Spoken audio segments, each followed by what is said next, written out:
Hey everyone, it's Chris Moore. Welcome back to my channel. And as you know, I'm an intentional investor and I focus on teaching and mentoring aspiring investors, business owners, and entrepreneurs how to invest their money correctly, how to grow their wealth, and how to have more resources, specifically time, money, and wisdom, so we can share it with the world and make it a better place. And if you're new to my channel or you're returning, welcome back. Make sure you hit that subscribe button. Make sure you turn on notifications. I'll have new videos out every single week. And I'm really excited to share this next video with you. This is me live in Las Vegas at Dealmaker Live, which is Carl Allen's and my company, Dealmaker Wealth Society's live event. It was absolutely incredible. And then this live talk that I presented, it's called Scaling After Acquisition. And this video is gonna be really, really good for you to watch, whether you own a business already, whether you're looking to buy one, or you're just trying to learn how to do what I do, which is called business growth strategy. And in this video, I'm gonna teach you three main things to start. And that's how to make more money per customer that comes in, how to get customers to spend more money with you each time, how to get customers to spend more money with you per transaction, and then how to get more customers. I'm gonna give you the exact roadmap on how to grow any business using that strategy. And the best part of all is you can do it without any money out of your pocket. And I tell you what to do first, what to do second, what to do third, etc. So let's jump on in the video and I'll see you live on stage in Las Vegas. So we're going to talk about scaling after acquisition. And you know, it's really cool. We literally just did this with the bowling alley we bought. And it's not a significantly huge business, but it's exciting, it's fun, and it's very impactful for people. But I wanted to give you a quick blueprint and how you can walk into any business, even existing, something you already own, something a family member owns. You could do stuff like this for consulting for equity. But a way you can scale a business without having to sink a whole bunch of extra cash into it right away with specific steps. And I think we got to start out by defining one thing. There's only three ways we can make more money. Has anybody ever seen this before? You can get new customers. You can get customers to spend money more often, and you can get customers to spend more money each time they spend. There's only three ways to do it. And if you read a book, I like to give out book references. So there's a book called The Customer Loyalty Loop by Noah Fleming. And essentially, he's an expert on never get another customer again and scale your business with no outbound marketing. Noah Fleming, The Customer Loyalty Loop, he talks about this a lot.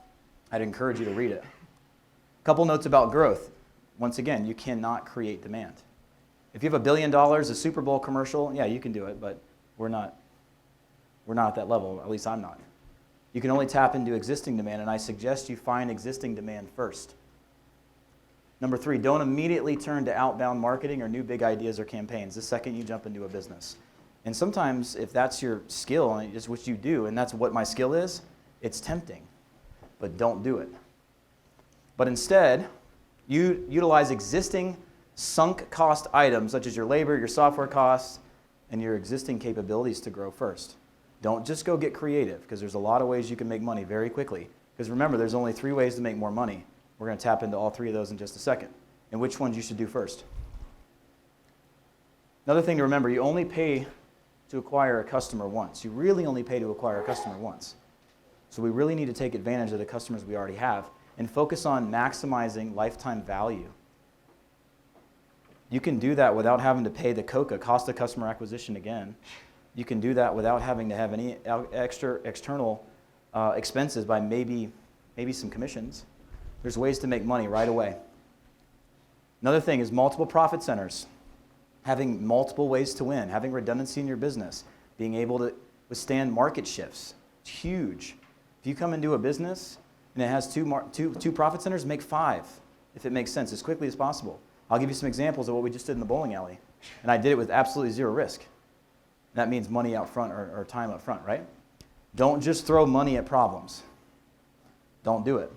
If you have lots and lots and lots and lots of money and no time, and you don't care if something's profitable, then do it.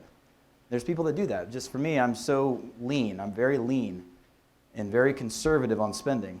So I've always figured out how to do it. And this isn't me actually doing it. I'm leveraging, right? And then make sure you have the right people driving the right bus. And get away from the EOS bus, like right seat, right person thing. I'm talking about your revenue bus. Who are you trusting to drive the revenue in your business? Then we have something called the expense bus. Who are you trusting? Who's driving the bus? Who's reducing your costs? Like Melissa, raise your hand. She's always been my reduction of cost bus driver, right? right? But would you feel comfortable if I asked you to go grow the revenue? Right? So make sure you know who's driving your bus. A lot of times business owners who are investor owners end up putting the wrong person driving the wrong bus. Because you really, as a business owner, we suppress costs and we raise revenue simultaneously. It's really hard to do both from one person, right? Just some things. Okay, so let's go back to 3 ways to make more money. Let's start with this one in the middle to get people to spend more money more each transaction, right? So we just bought the bowling alley. What's the first thing we did? We raised every price in the building. And the owner, he's cool. He's like, this is blue collar. Like, people don't have money. They're going to give you pushback. Our league bowlers are going to be pissed off. You're no longer illegally discounting alcohol. Like, they're going to be mad. I raised every single price in the building. Jared, raise your hand, Jared. Jared put all the things in the computer. Like, we just sat there and we increased every price in the building. We had an instant increase of about at least 5 to 7%. No one even bat an eye. The owner was also charging a $1 surcharge to every single person every time they swiped a credit card, and which was actually made a lot of money. But people didn't like it. So we were able to raise prices enough to make sure we weren't missing that extra $1 per transaction as well, which wasn't too much, right? But raise prices immediately if you can. We're also in a world full of inflation. Everything is inflating. And if someone argues with you about how much your service costs, if you just raise it a little bit, then tell them to go buy some milk or some gasoline. Give them some point of reference, right? So we raised every single price in the building instantly. The next thing is all about add-ons and upsells, specifically that add more value and that are an absolute no-brainer, right? So think about when you buy a business or you look at any of your existing businesses, what could you do with your existing customers to make them spend more money each time they spend by adding an add-on or an upsell? Specifically, I'm not talking about cross-sells or selling them something different. I'm talking about add-ons or upsells, something that takes what they're already purchasing, increases more on price, but adds more on value, right? Something crazy, like bowling shoes. We could say, do you want the stinky bowling shoes or the new bowling shoes? Charge an extra $1 to rent them, right? We didn't do that, but I want to, right? By the way, there's all these bowling balls out there on the racks. Do you want to use a premium ball? It's only $1.50 extra. Like, what can we do when they're actually making a transaction besides raising prices to actually increase revenue without having to have any more frequency of purchase? Figure out what that is. We can go to a million examples, right? In digital marketing, we call that a bump offer or a one-time offer, right? There's all these different things you could do. Like, hey, so excited you decided to join our course. Do you want a copy of Carl's book? It's only $7 more. We're like, sure. 69% take rate on that right now, Carl. It's crazy, right? Without having to pay any more per customer, you can raise revenue right out of the gate. And you can implement that. It shouldn't cost you a dime. If you can find something already there that people already want that makes it faster or better, charge more money. People pay for speed. People pay for quality. Get your customers to spend more money with you more often. The next point is find out what your customers really need and make sure you ask them. Find out. Okay? The big thing is like, what other problems can we solve for the customer? So with my digital marketing agency, we realized like these leads suck. We kept getting told that all the time, right? So we said, man, we know they don't suck, obviously. What other problems can we solve for them that will also be worth them spending money with us, that would make the leads no longer suck? And we added 3 other things. We looked at the next 3 problems that they're going to have after buying what we sell, after consuming our service, and we sold all of it. We 4x'd our lifetime customer value without spending any more money on customer acquisition. And we did it just by asking them, what else do you need? And then also looking at their journey of what happens after they purchase our product or service and identifying what problems are they going to run into next that they're already going to spend money to fix. Why not spend it with us? Does that make sense? The example with the marketing agency, we would get them a lot of leads, right? These leads suck. So then we put them through a system that followed up with them over 100 times in 180 days, increasing their contact rate, conversion rate, and to purchase rate by about 14 to 16% total. And then guess what happened? They said, well, we're setting a lot of appointments and a lot of people are contacting us, but we really can't get them to show up for the appointments. Then we opened an appointment setting service. We took that off their hand, and then we found out that, yeah, they're showing up, but they're not really buying because we can't control what happens in the medical practice. We couldn't control the quality of the patient coordinator or the closer. So we literally took every single problem one by one, solved them all. Didn't cost us a dime in additional customer acquisition revenue. We were able to utilize sunk costs. We were able to utilize an existing resource of virtual assistants to create a call center, and they got paid only if they performed, which was a performance-based low-risk pay period or pay system, where I was able to scale LTV by 4x with nothing out of pocket, just by solving some more problems that they already are paying money for, right? And that comes to the last one. What else is your customer frequently spending money on? Can you provide that service as well, or can you do it better? And there's also nuances based off what you're doing. If it's engineering and it's all giant B2B stuff, there's a lot of opportunity there. If it's manufacturing and you have the capability to make more than you're making inside of what your factory's doing, there's opportunity there. Even if you're just a simple dropship e-com, what are your customers also spending money on? Why not offer that as well? What complementary products would enhance the experience? What can you sell them on top of what they're already buying per transaction to make it better, faster, or stronger, right? But so far, this doesn't have to cost you any money. You didn't have to jump into creativity mode. You didn't have to jump into marketing mode. You didn't have to go get new customers. You didn't have to go get new funnels. You're able to do it right out of the gate, okay? And then after you've done those, after you've increased the amount of money they spend per transaction, and focus on that, make that higher, put the tracking in place, measure the KPIs, get that down, then switch to the next one, which is getting them to spend money more often by finding out what other problems you can solve. At that point, once you've exhausted that, you can then go and get more customers. If it's a different type of scenario, there's lots of edge cases, maybe you're doing a roll-up, maybe time is of the essence, maybe the biggest asset in what you're about to sell is the number of new customers you're generating, then just throw this off the table and focus on that. But in general, this would work in most every business, okay? So go get the new customers after that, and then also make sure you remember, do we have room to grow? And this is one of the worst things that happens in businesses is they think they have room to grow. Maybe they have capacity, but maybe they're not prepared to grow. Maybe they're not organized. Maybe they're not processed, streamlined. And they end up breaking the machine by pumping too many people into it, which can just, excuse my language, just shit the bed, right? That's what's up. So think about that. And I think the natural reaction is for people to go and get new customers. And that's the sexy thing. And a lot of people say, man, you're like a lead gen guy, a marketing guy. And I'm telling you that's not the first thing you should do. I do it all, but I'm telling you that's not what you should do. So just a couple things there. Any questions on that before we get too deep? It's pretty easy, right? Pretty simple. Not supposed to be mind-blowing.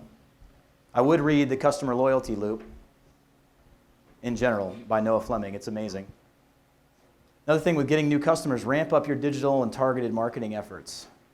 Digital and targeted are really focused there because digital is more often than not a scalable source of being able to get more customers, right? Does everybody know the difference between scalable and non-scalable lead generation or marketing generation? Does everybody get it? No? I'll explain it, right? So you guys know what PPC is, pay-per-click, Google search ads? You can only spend as much as Google allows you to because there's only so much demand per keyword or keyword string, right? So we're going to tie this back to what I first said, is tap into an existing demand first. So if you're going to go out and get new customers, make sure you go after the existing demand first by tapping into something like Google pay-per-click and actually get the highest quality digital leads you can get based off of active intent, which means they're searching for a need or a want in that beautiful Google search box. Always start there if you can. And go and get to the people who already are looking for what you're selling. Does that make sense? So if I'm going to do digital marketing, I'm going to start with the non-scalable because you can't scale the number of people who are searching in Google. If you have $1 billion and you can do a Super Bowl commercial, sure. But what I'm saying is go there first, because if you look at a spectrum of intent and high quality leads, when they're on the Google and they're actually typing what they need and want, they're much closer to making a transaction versus somebody you're finding on Facebook who's staring at like cat videos and stalking people and you randomly show them their video, right? You can have targeted marketing, but it's not your lowest hanging fruit. Go after the existing demand first. This all making sense? I know this is a little boring, so my apologies, but. Next question with this new company, is there an existing marketing team to leverage? And they may be crap, by the way. Make sure you know that. They may be crap. If there's not, always start and hire professionals from day one. And when I say professionals, I'm not just saying go hire a marketer.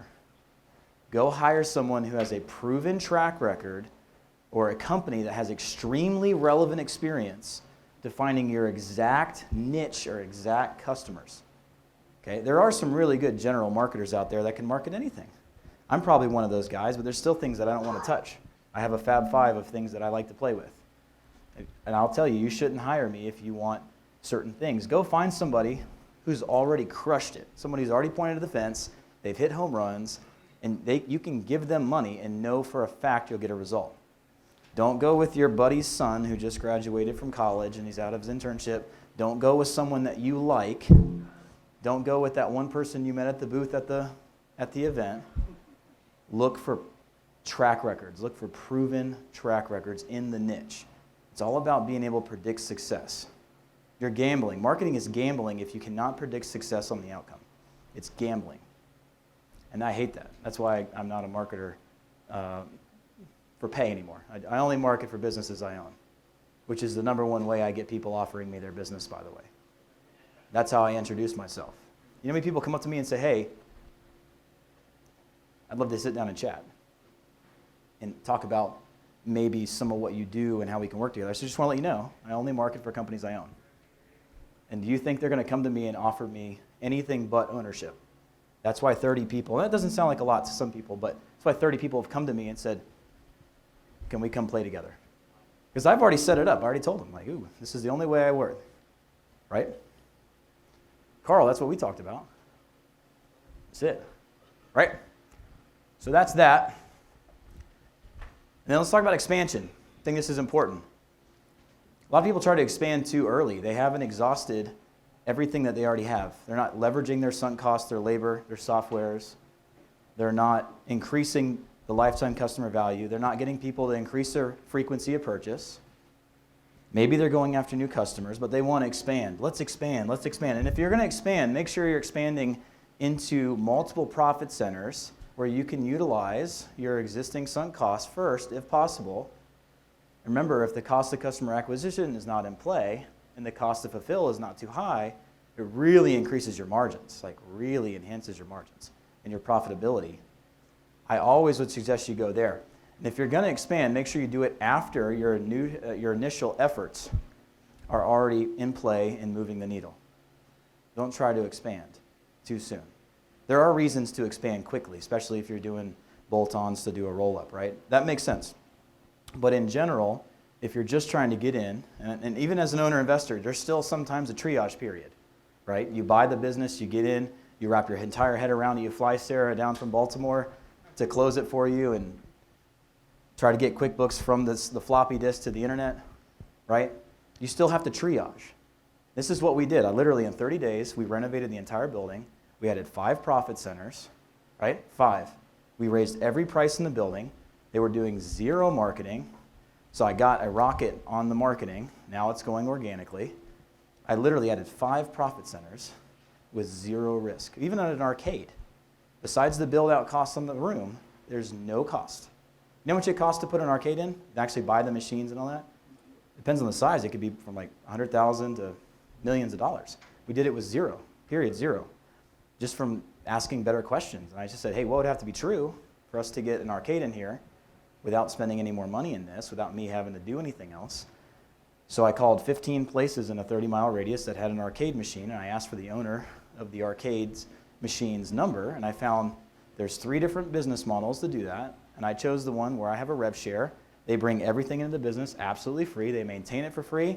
They have a key to the building. They come in every single week, and they literally drop a money bag into a depository safe with all the money we made that week together, and now we're business partners. And I had to sell myself. I had to sell the vision. They had to see it, just like going to an investor. They're like, why should I put $150,000 into your business? And then I showed them why. Didn't cost us a dime.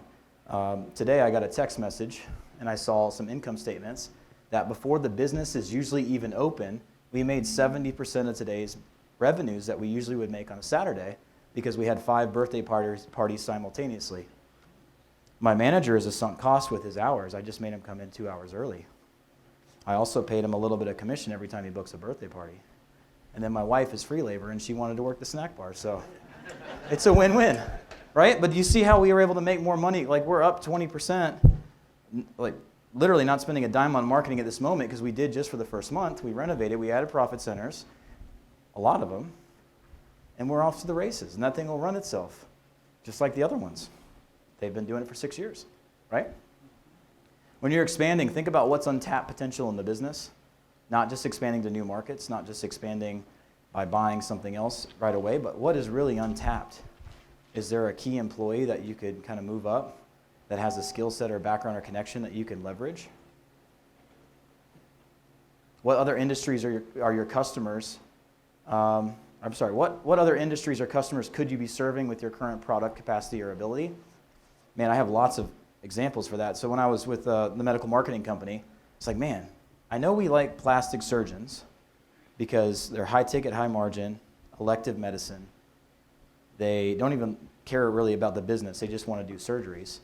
But if we can generate leads for this, and we can show proven results, why don't we go do this for ophthalmology? Why don't we go do this for cosmetic dermatology? Why don't we do this for medical spas? Why don't we go and do this for high ticket chiropractors and integrative medicine?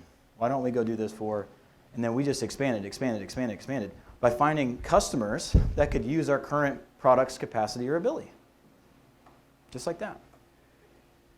So I did talk about this book a couple times, I believe. The Customer Loyalty Loop, but this is also another book called Evergreen. And this is the same author. And it's about cultivating and enduring customer loyalty that keeps your business thriving. What I would do when I have an operator or a GMM, they need to read this book. They need to read the Customer Loyalty Loop. Because what happens is they adopt a culture that you want to instill in your business where we're not just throwing money at problems, where we're taking our existing customer base, we're treating them like gold, we're upselling, cross-selling, we're thinking about expansion, we have a lean mindset where we're not just throwing away money, revenue drives expense. So make sure your leaders in your companies are readers. You want them to adopt your methodology, make them read the books you're reading. Don't give them books about entrepreneurship. Otherwise, they start wandering. I've done that, right? We have employees that are now business owners, right? But I think that's all I got. One more thing I'm going to give you is this is nothing crazy. It's just a company called Marketer Hire, and it is a really cool platform made for companies who want to grow and scale or who need fractional help in any given department of business growth. You can go in and pay them. It's like a temp agency. If everything went bad in my life, I could make $300,000 a year being a growth marketer. And they would hire me and I'd be a temp, I'd be happy as can be. This is how Pepsi and all these major companies and Netflix, this is how they find talent, top talent, to do very specific things, right? So if I was growing a business that already exists, that I just purchased, and I know that I need marketing help, and I can't find an agency that I think has a proven track record in my exact niche, where I can guarantee I'm not gambling with my money, I would go find a fractional CMO or a growth marketer. I'd probably start with growth marketer. And that's technically what I identify as, that and an armadillo. No, I'm just kidding. But that's really all I got for you guys. So that was how to make some more money.